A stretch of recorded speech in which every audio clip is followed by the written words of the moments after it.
Hello viewers, good morning. I am Professor V.V. Subramaniam, Director, School of Computer and Information Sciences, and today we will look into the topic inter-process communication and synchronization. Course code is MCS 041 Operating Systems for 4th semester of MCA Unit 2. So in our previous session, we had seen what is a process, what are various process states, what is a PCB, what is context switch, how many types of schedulers are there. So these kinds of components we had touched upon during our previous session. So as a process, you know, it is the program in execution. So in this session, let us see how the processes communicate and synchronize when they are readily available in the memory. So to start with, processes can be, those are executing concurrently, can be categorized into two. One is independent processes and then second is the cooperative processes. Independent processes, as you know, the name itself is saying us that execution of one process does not affect the execution of other processes.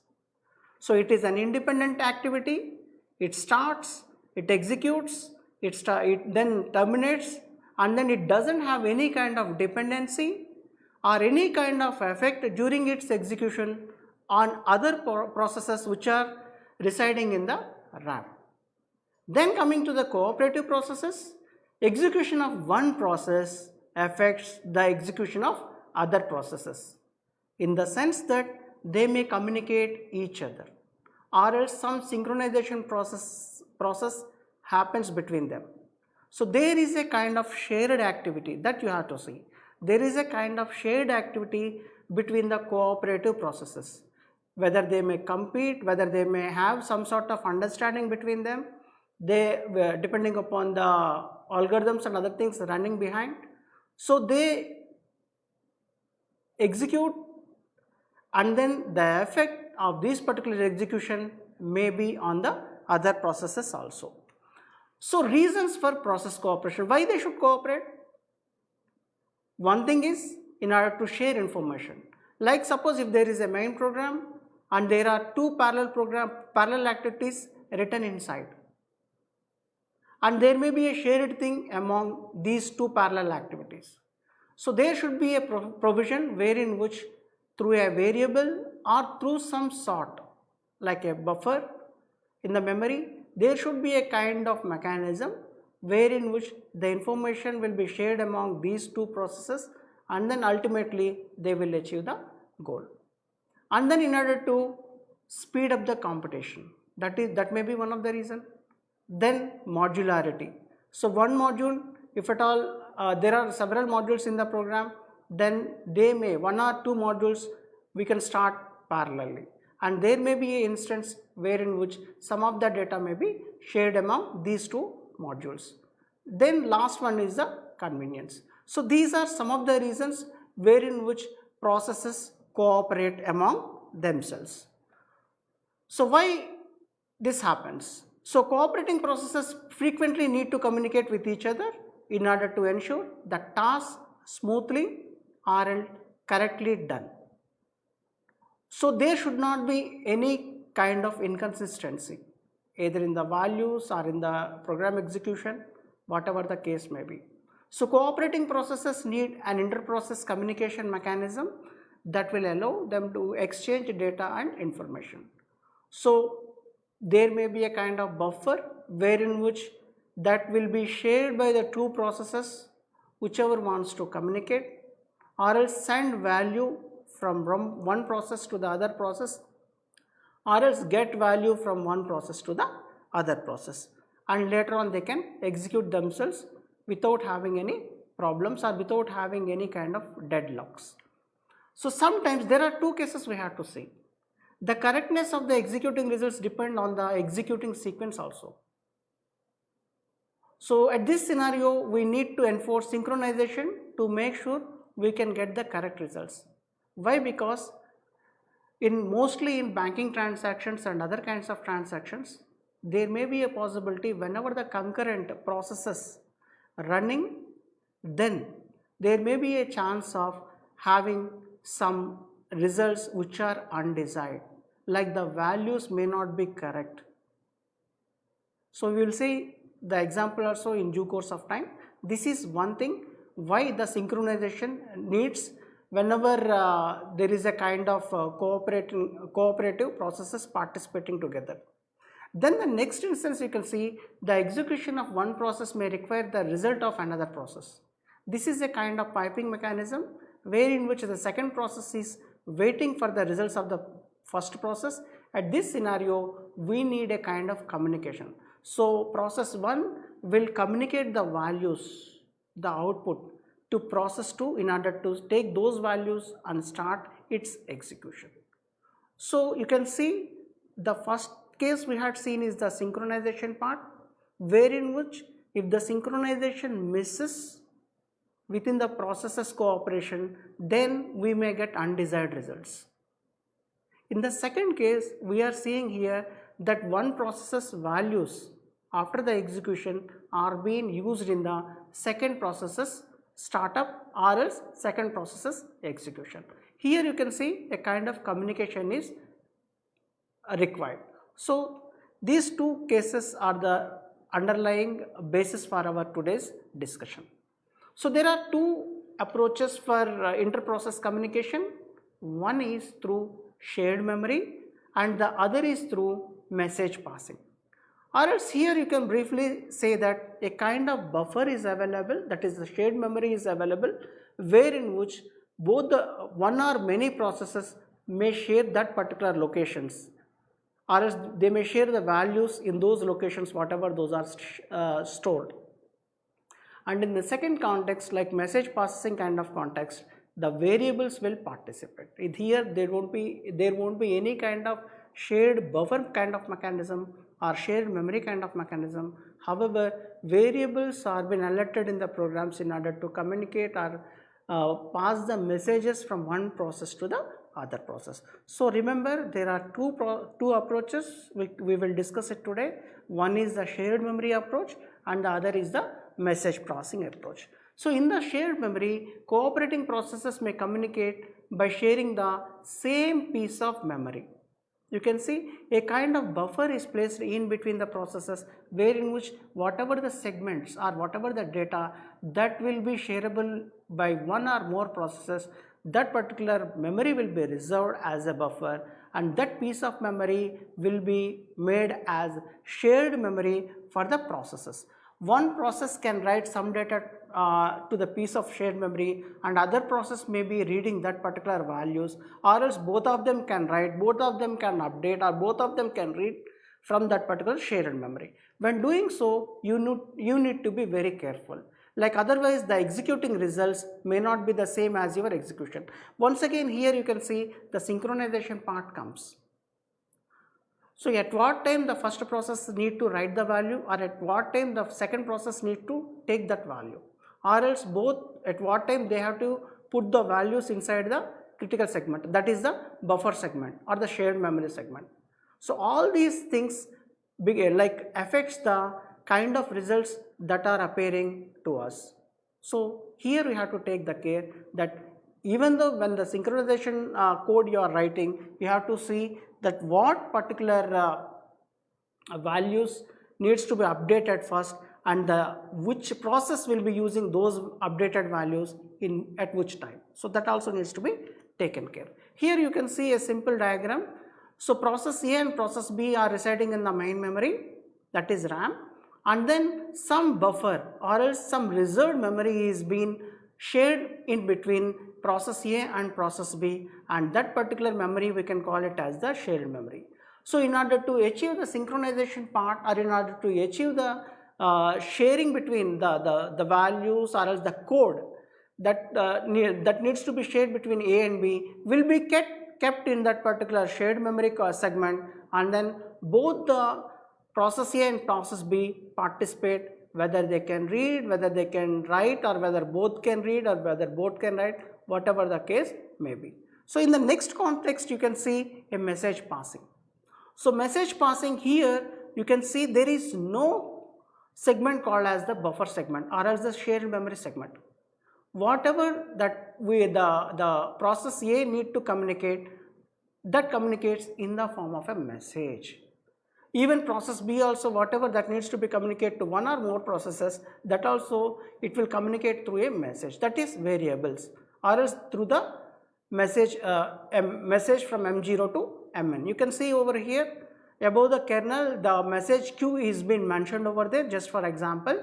So there process A may be updating all the values in the message queue, and process B also updating. Whenever process A wish to share certain things, it will observe, it will take the snapshot, and then whatever the value that it requires, it will pick up from that particular message box or else the mailbox, and then it will update itself in its during its execution. So in this way there won't be any kind of shared memory in between process A and process B. However, the communication part will be taken care using the message passing. So when doing so, a kind of condition may met, that is called as the race condition. Till previous slide we were discussing that some undesired results. So what are undesired results? When they will occur? When more than one process are executing the same code or accessing the same memory, that is shared memory, or any shared variable, we can call it as the messaging system. In that condition there is a possibility of, because of the execution sequence, the race may occur. So the output may go incorrect. So in order to, first there may be a condition wherein which process 1 should execute, then it should output the value, then after taking back process 2 needs to be executed. But here if at all there is a condition wherein which after execution to a certain level in process A, if at all there is an interrupt, it stopped, and then immediately the CPU has been transferred to process B and it is executing the shared component, then there may be a chance of occurrence of these kinds of race conditions, wherein which undesired and incorrect values will be updated. So several processes access and process the manipulations over the same data concurrently, then the outcome depends on the particular sequence of execution of the processes. Suppose in our mind there may be a anticipation that process A will execute first, and then whatever the values that whatever the shared value that it updates will be used by process B, it executes and then give the desired. However, because of an interrupt or else a wait signal in the a kind of interrupt in the process A, automatically the CPU has shifted to process B and then it executed without the updation of the value which we were anticipating by the process A. Then there may be an occurrence of incorrect values. So this particular condition is called as the race condition. So critical section problem, we are hearing to, in order to solve this race condition, we define a problem called as the critical section problem, or else we define a section called as the critical section segment. A critical section segment will be written in the programs. Like this is a kind of solution to the race condition. Why? Because if at all you want to, like as we had anticipated, the process A should be run first, then after that updating the value of process A, the shared variable value may be taken by the shared process B. So in order to, like there was a race condition because of some interrupts in process A, the system process was suspended for some time, and meanwhile process B was taken care. So there is this race condition. So the solution for the race condition, one of the solution for the race condition is to maintain the critical section segments. So critical section is the part of program where shared memory is accessed. So whatever the shared this kind of code, it may be a shared code or it may be a shared variables, whatever the part that wish to be shared between processes, that we will keep it in the critical section. Then find solutions that arrange the cooperating processes properly so that no two processes were ever in their critical sections at the same time. That is a kind of locking mechanism will be there, or else a kind of stop mechanism will be there. If one process enters into the critical section, until and unless it comes out, there may not be a chance to enter another process like process 2 into the critical segment. At any point of time, there will be only one process executing the critical section, that is the shared section. So that you have to remember. You can see here a do while loop. This code is like a short segment written, and then we are using a do while loop. Why? Because at least once it should enter. So whenever the process enters, it executes the entry section. That means it will check there whether the permission is there to enter the critical section. Permission in the sense that whether any process is inside the critical section. If at all it is there, then that process will be kept in the queue. Suppose after the execution of the entry, that is the check is over and critical section is empty or no process is available in the critical section, then it will request the process to enter the critical section. It executes the shared segment, then it exits from the section. So whenever there is a critical section problem, there are two things happening. One is the check condition, that is the entry section, and the update section. You can call it as an exit section, that is the terminal. While coming back, it should update certain values in order to open the door for the another process to enter into the critical section. So whenever there is a critical section, you should remember that one entry section will be there and one exit section will be there, and then the remainder section, whatever that is a normal code and which doesn't comes under the critical segment or else critical section. So here we had written in detail, you can see entry section, critical section, and then the exit section. The lock will be opened in order to make entry for the process 2, and then the remainder section. That is how it will be happening in the critical section. So solution criteria, let us see what are the things that needs to be met in order to find that we had a solution to this particular problem. There are three conditions which needs to met. Those are, one is mutual exclusion, that is no two processes can either be in the critical section at the same point of time. So mutually exclusive, only one process will make the entry into the critical section, it executes, it comes out, then only the second process can enter into the critical section. That is first requirement. Second requirement is progress. If no process is executing, or else if there is no process inside the critical segment, then there should be a kind of progress. Progress in the sense that if at all there are several processes waiting to access the critical section, and that is called as the queue kind of thing. So another process, the next process needs to be given permission to enter into the critical section if none of the process is there. That is nothing but a kind of progression should be happening.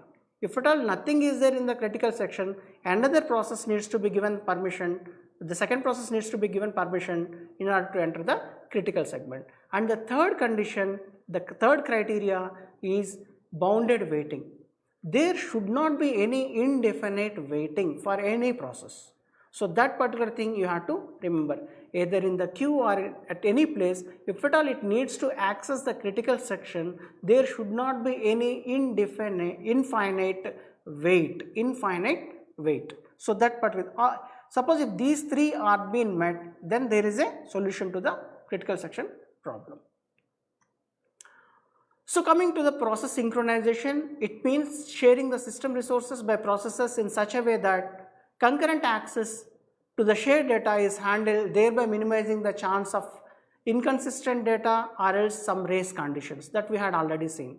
Maintaining data consistency demands mechanisms to ensure synchronized execution of cooperating processes. So why this synchronization is required, already we had seen in the earlier slides. Then coming to the solutions part, in order to have synchronization solutions, it is divided into hardware solutions and software solutions. Again in hardware solutions, you have two types of solutions which we will be discussing in due course of time, and in the software there are at least 4 to 5 solutions ranging from the simplest algorithm to the complex algorithm. So we can see here a synchronization hardware. So synchronization hardware means the 3 criteria should be there. Once again, there should be a kind of locking mechanism, and then like the critical section problem could be solved easily in a single processor environment, as we know, because only one process will be residing, and then the second process should wait and in order to get the resources. But in the concurrent process, many processes may be staying in the main memory, and we could make sure that current sequence of instructions would be allowed to execute in the order without any preemption. That too a kind of mechanism may be there in order to maintain the synchronization part. However, we don't have any control, because preemption and other kinds of things, priority, then event driven kind of priority mechanism, on that particular things we don't have any control, being the programmer or user. So automatically whenever there is a kind of preemption, automatically the process that is executing will be suspended and the status will be recorded in the PCB, and then it will go to the next process. Suppose if that process whichever is suspended just now and the process which entered just now are sharing some sort of shared memory, then there may be an occurrence of race condition. So those kinds of things, in order to stop, we will be following this hardware mechanism at one go, at one stage, and else the software kind of mechanisms at other stages. So disabling interrupt on a multiprocessor environment can be time consuming, as the message is passed to all the processors, and then the message transmission, the lagging, the delay of threads into the critical section, everything, because of these kinds of overheads, the efficiency may be decreasing. So all these things needs to be taken care whenever the process synchronization concept occurs in the programming. Then first solution we can discuss here is the test and set. This is a simple hardware solution for the synchronization problem. In this particular solution, we have a shared lock variable. You have to underline that word, shared lock variable, which can either lock the two values. That is, we will have one lock variable and we will have one unlock. Unlock in the sense it is denoted by 0, and lock means it is denoted by 1. So before entering into the critical section, first of all the process checks for the 0 value, that is unlock, whether the critical section is in the unlock state or not.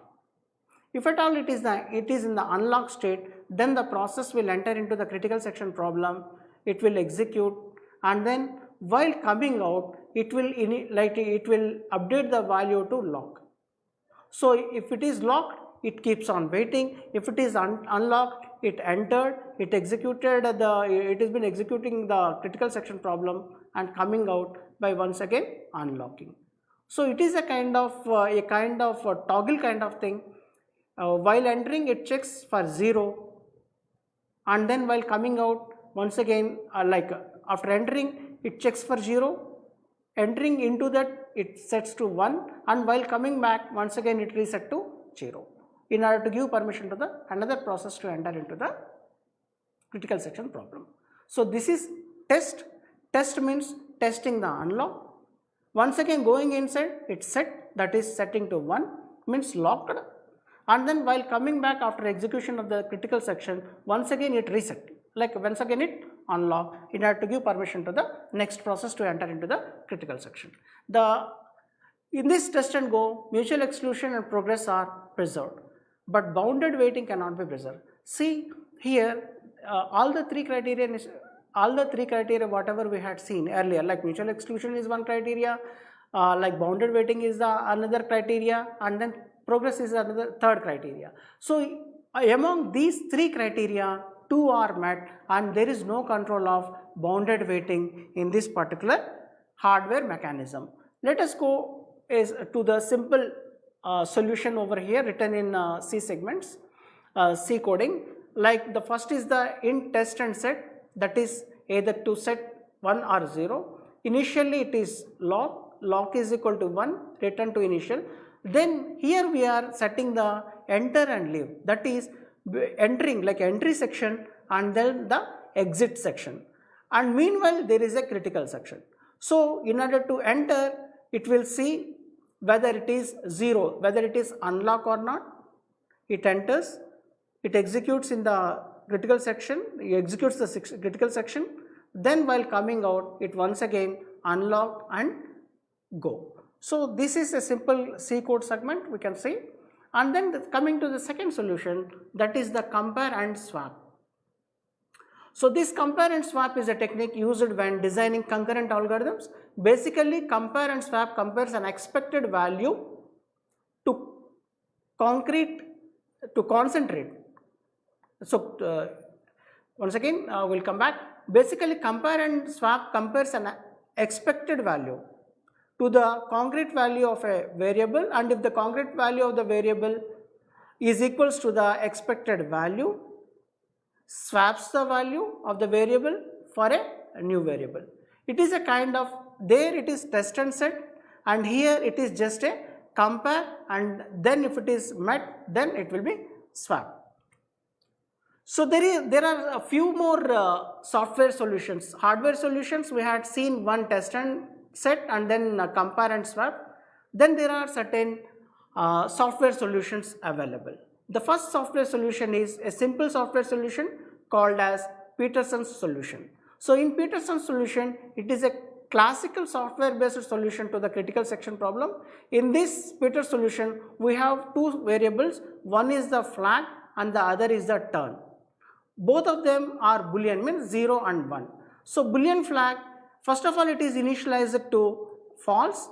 Initially no one is interested in entering the critical section, and in the next variable which is a turn, the process whose turn is to enter the critical section. So it will see, here you can see this is a simple code written using do while true, enter the critical section, and then while coming out it will set to the false. So this is how the Peter solution, it is a simple solution. Then Peter solutions, let us see whether all the three conditions are met or not, all the three criteria are met or not. Coming to the mutual exclusion, it is assured as only one process can access the critical section at any point of time. Coming to the progress, it is also assured because whatever that are waiting in the queue, they are progressively coming to the to have the critical section execution.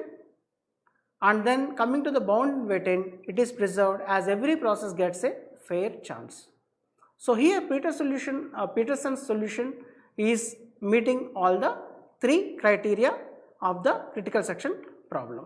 So what are the disadvantages? It involves busy waiting and it is limited to only two processes. One process is entering into the critical section and other process is waiting outside, and once this is done and is been set the value to false, then the other program will enter, the other process will enter the critical section problem. So there is another algorithm coming to the software solution, that is the Bakary algorithm. This is nothing but distributing the tokens. Like the Bakary algorithm is one of the simplest known solutions to the mutual exclusion problem for the general case of n processes, where in which every process will get a kind of token. And who will enter? The lowest value token will enter.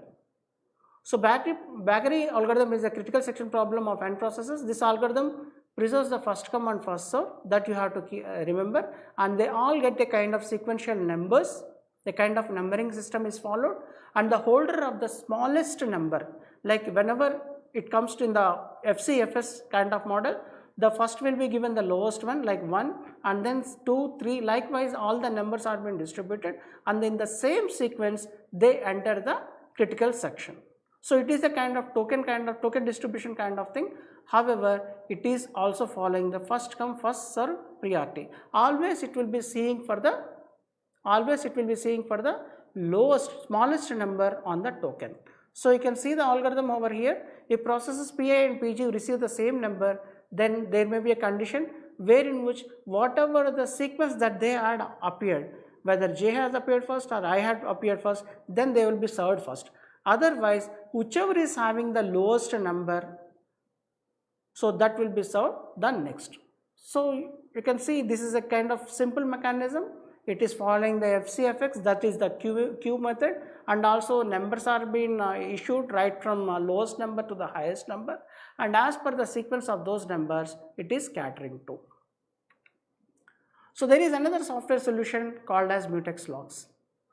This is mutual exclusion logs. In this approach, in the entry section code, a lock is acquired over the critical resources modified and used inside the critical section, and in the exit session that lock is released. So this is a kind of mutex lock wherein which there we were seeing in the test and set also we were seeing a kind of locking mechanism, but that comes under the hardware solution kind of thing. But here in the mutex logs it comes under the software solution. As the resource is locked while a process is executing its critical section, hence no other process can access it. It is a kind of simple lock. It enters, it presses the lock, then it executes the sequence, the critical sequence or else the critical section code, and while coming back it once again unlock. After seeing the unlock, once again another process will enter. Likewise the processes will participate in the critical section code. Like there is another important solution which everybody is interested upon, that is the semaphore solution. So semaphores are a kind of integer variables that are used to solve the critical section problem by using two atomic operations. As you can see, one is for the entry section and other is for the exit section. And here we can call them as the wait and signal. The alternate names in many textbooks you can see, instead of wait somebody write P, and instead of signal somebody write V. So both these things they use in few textbooks or few reference books, and instead of wait somebody writes down, and instead of signal somebody writes up. So there are several kinds of names used in many textbooks. So whatever the case may be, one is for entry section and other is for the exit section, or else one is for the wait and other is for the signal.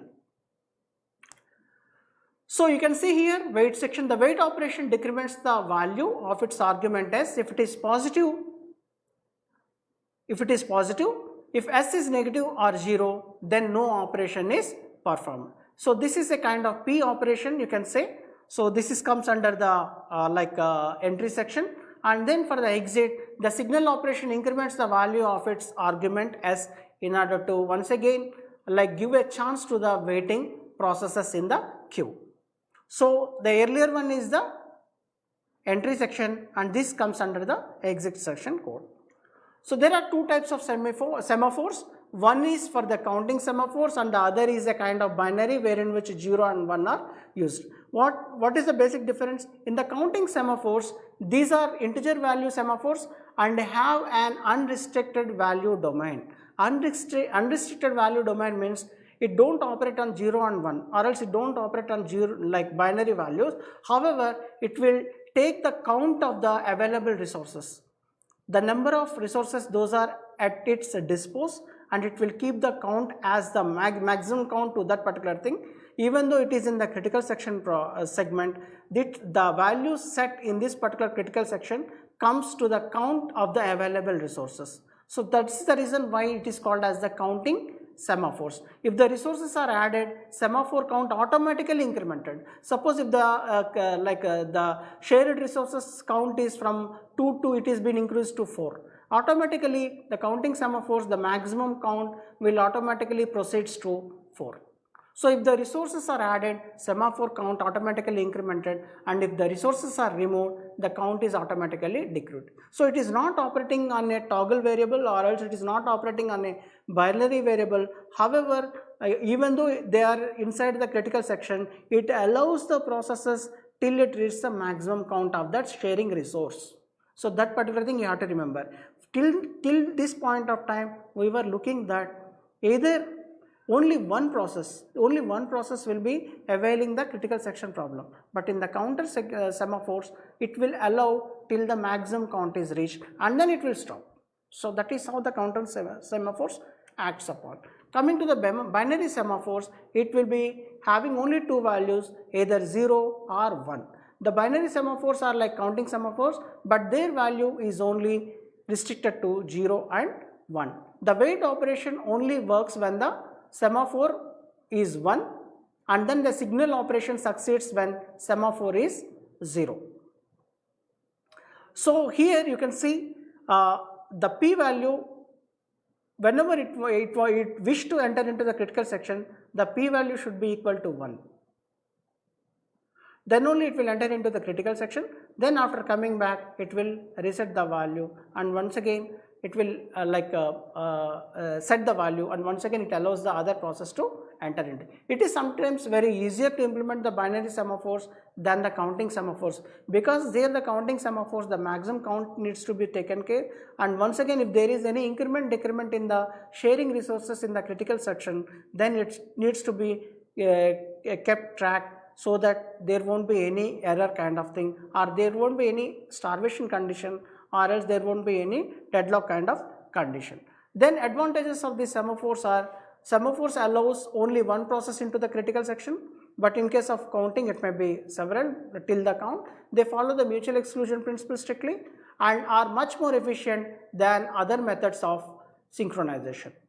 So these particular semaphores are very widely used. There is no resource wastage, because the busy waiting in semaphores, as processor time is not wasted unnecessarily to check if a condition is fulfilled to allow a process to access the critical section. Semaphores are implemented in the machine independent code, and these particular semaphores are completely machine independent software mechanism in order to control the synchronization, process synchronization. So coming to the disadvantages, semaphores are complicated, so the wait and signal, the P and V operations must be implemented in the correct order, otherwise it once again gives the incorrect results, or else it may lead to the deadlocks also. So semaphores are impractical for large scale use, as their use leads to loss of modularity. This happens because the P and V operations prevent the creation of a structured layout for the system. So these particular things are some of the disadvantages of the semaphores. And then there is another mechanism called as the monitors kind of mechanism. Suppose some of you are Java programmers, I suppose, or else C# programmers, and these kinds of concepts were very widely used. This monitor is a kind of way to achieve process synchronization, and this is supported by many programming languages. Like in the Java, there are methods like synchronizer methods, and Java also provides that P method and notify method, like wait method and notify constructs, in order to achieve these kinds of process synchronization. And then it is a collection of condition variables and procedures. You can see it is a collection of like data members and member functions. So condition variables will be there, and apart from that there are certain member functions, or else you can call them as a procedures. A separate module or a package is being written. The process running outside the monitor, here is the catch, you can find out. The process running outside the monitor can't access the control variable, internal variable of the monitor, but can call the procedures. So there are two parts in the like a module or a package of critical segment, where in which some are condition variables and some are procedures. So outside the monitor can't access the internal variable of the monitor, but can call procedures of the monitor. So whatever the procedure that is running outside, it can run the procedure which is written inside the monitor. However, it can't touch the variables. Only one process at a time can execute code inside the monitors. Here also the same case, like mutual exclusion is being followed. Here you can see a simple demo written. Some are variables, some are condition variables, some are procedures P1 and P2. The green things can be accessed by the outside procedures, but the black things, that are the variables, condition variables, can't be accessed in the like monitor by the outside procedure. So advantages of the monitors being making parallel programming very much easier and less error prone than using techniques such as semaphores and other kind of mutex locks and other kind of mechanisms. So whenever we discuss the inter-process communication and synchronization chapter, we come across the classical problems which needs to have a focus. So semaphore can be used in other synchronization problems besides the mutual exclusion. Some of the classical problems that in every reference book you find are: one is the producer-consumer problem, dining philosopher problem, reader-writer's problem, sleeping barber problem. So these are some of the classical problems of synchronization wherein which you can solve it with various software mechanisms. So in the bounded buffer problem, you can see it is also called as a producer-consumer problem, wherein which a finite buffer pool is used to exchange messages between producer and then the consumer processes. So even you have a kind of unbounded buffer problem also. So there the buffer have no bounds, but here we are focusing on bounded buffer problem because the buffer pool has a maximum size. Here the limit is there, and this problem is often called as a bounded buffer problem, and the solution to this problem is creating two semaphores, one for the full and another for the empty, to keep track of the current number of full and empty buffers respectively. So you can see it figuratively. Here one is producer is producing and putting inside, and consumer is consuming, and for these particular things we can have two variables in place. One is for full, and then the counting semaphores, one is meant for full and the other is meant for the empty. So the next problem is dining philosopher's problem. So this particular dining philosopher's problem involves the allocation of limited resources to a group of processes in a deadlock free and starvation free manner. Why? Because the philosophers are sitting on a round table, like five philosophers are sitting on a round table, and the rice bowl is kept in between, and then either of the side, like in between each and every philosopher, a fork is being placed. So job of the philosopher is that whether he will be thinking, or else if at all he feels like hungry, he will be eating. So two processes are there, thinking process and then like eating process. So whenever he wish to eat, once again he collects the two forks from left and then from the right, and then he proceeds on to eat, and once again he stops eating, he will place them once again in the same place. So there is a condition wherein which the chopsticks are placed in between two philosophers.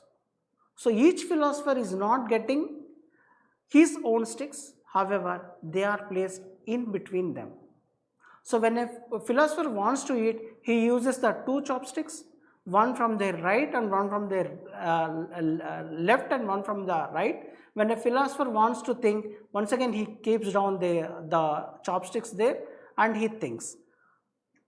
So at any instance, a philosopher is either eating, as I told you, or else thinking. So if at all he is in the thinking state and the other philosopher wants to eat, the fellow philosopher wants to eat, he can take the fork and he can eat. Suppose if both the philosophers who are sitting just besides, there may be a problem. Suppose if P1 to P5 are there, P1, P2, P3, P4, P5, and they are sitting sequentially around the table, P1 is hungry, and if he is eating, once again P5 and P2 may not be in a position to take the fork from him. So there will be a condition wherein which everybody wants to eat, or there will be a problem. If everybody wants to think, there won't be a kind of problem. or else if at all the side person, fellow philosophers wants to eat, then also there is a problem. If P1 is eating and P3 is feeling hungry, then there won't be any problem, because he can have his own 2 forks and he can eat. So this is how it is been represented. A center is the rice bowl is there, 5 philosophers are sitting and the forks are being placed in between. Only 5 forks are there instead of 10 individually. So coming to the third classical problem, that is on readers, writers. So in this problem there are some processes called as readers and some processes called as writers. So there are various types of readers, writers problem. Most centered or relative priorities of readers and writers, and one, if reads are happening, then there won't be any problem. There is a shared resource which should be accessed by multiple processors. There are 2 types of processors in this context. They are reader and writer, and any number of readers can read the same resource, because that is not impacting anybody. So reads can happen any times, that is not a problem, and simultaneously, but one writer can write to the shared resource. So many readers can be given permission to read the data, but only one writer can be given the permission to write the data. When a writer is writing data to the source, no other processes can access the resource. That also needs to be taken care. Why? Because one process may read something and after write by the another process, other process may write something, read something else. So the process needs to be stopped, and then a writer cannot write to the resource if there are non-zero number of readers accessing the resource at that time. So these particular things needs to be taken care. Then coming to the, till now we have discussed the concept of shared memory and then process synchronization and then the classical problems. Here you can see the next method which is called as the message passing method. So message passing method is nothing but it doesn't use any shared memory concept. So it uses some sort of shared variable concept, or else passing of messages to the required processes. That too may be direct or may be indirect. So mechanism of processes to communicate and to synchronize their action is one of the processes, message passing method, and in this method processes communicate with each other without using any kind of shared memory, and this message system communicate with each other and without resorting to shared variables. IPC facility, inter-process communication facility, provides 2 kinds of operations, whether to send or whether to receive. Send means to send a message to another process, and to receive means receiving a message from a process. So this particular P and Q wish to communicate, they need, suppose if two P and Q or process are there, if they wish to communicate, they should first of all establish a kind of communication link in between.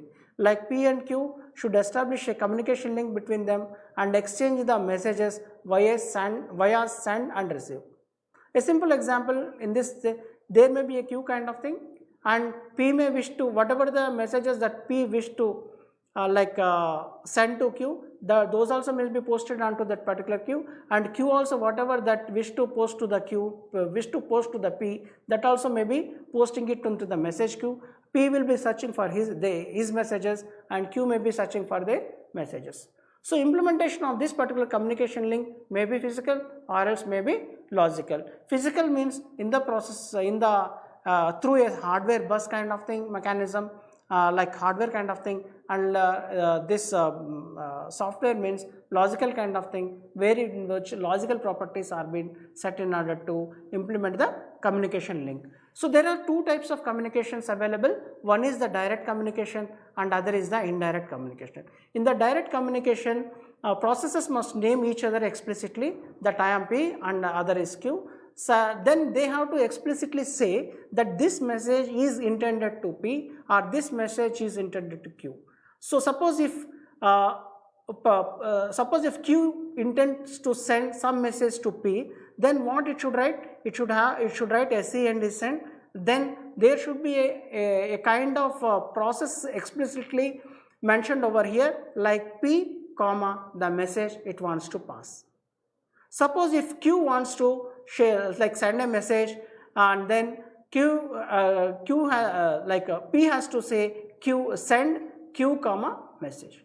Likewise, explicitly the process name must be included in the send and receiving kind of thing. So properties for a communication link: links are established automatically. A link is associated with exactly one pair of communication process between P and Q, and each pair there exists only one link. Either it may be a directional link or else it may be a bidirectional link. So suppose if simultaneously at any point of time only one direction will act. However, they can send the message or else they can receive the message. Coming to the indirect communication part, messages are not directed, however, they will be kept in the mailboxes. So each mailbox is having a unique ID, and processes can communicate only if they share a mailbox. So suppose if there are P and Q processes participating in the message passing, then everybody like P and Q will be posting it into the mailboxes, and then which will be having the unique ID, and the message supposed to be consumed by the Q, it will search and it will take back the message. And suppose if we wish to present some message, send some message to the P, then also it will communicate it through the mailbox only. There won't be any direct communication, or there won't be any communication link just like a bus or logical properties that we had seen earlier. So properties of communication link: here the link established only if processes share a common mailbox. You can see here there is not a compulsory link wherein which it follows a directional or bidirectional kind of thing.